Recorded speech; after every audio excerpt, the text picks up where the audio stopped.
Many of you are navigating new financial moves right now. The start of the new school year can come with many new costs. Maybe you're planning for retirement soon, or you're gearing up for the holidays. So how can we make our money work for us? Rachel Caballero from True West Credit Union has some very simple but beneficial tips for us. And you tell us that financial literacy matters more now than ever before. Why is that? Absolutely. You've got inflation happening. You've got the housing market crisis going crazy, especially in Arizona. And then you've got people that are, pushing off their retirement later and later and later because they can't afford it. So that financial education piece and the knowledge of how to get yourself ahead so that you don't have to, scrimp and figure out what to do is very, very important. So really we need some time with like a yellow pad and maybe our computer pulled up and take a look at what are we really spending and on what.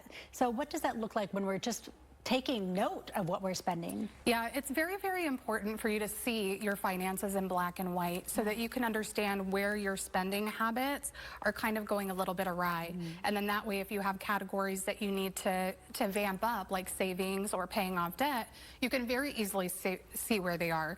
And you're twice as likely to hit your financial goals and build your budget in a positive way than if you don't do finances and you don't sit down and budget. And so that's really, really important, but still only 41% of Americans track their budget. So take control. Absolutely. Start looking at what you're spending. I feel like in today's society, there's all these sneaky $10 to $20 coming out of, I love going through my subscriptions on my phone and just knocking those out. I'm like, what is this? Am I even using this? And just taking note of that. See, I don't love that because then that means that I made bad habits and I made bad decisions. But it is important to do. A lot of times you'll sign up for something and it'll be free at the beginning, but then they charge a subscription fee. And if you're not going through your finances and looking at your expenses, you're not going to check those and you're not going to recognize them as easily. So I would say do about 3 months. 1 month is good, but 3 months gives you a really solid idea of the average that you're spending in all of those different categories. And then it gives you the ability to see what you want to cut and what you want to get better. Well, you think of maybe that $10 of that subscription that I canceled. Now I can take $10 and I can put that toward me. Where are we using that?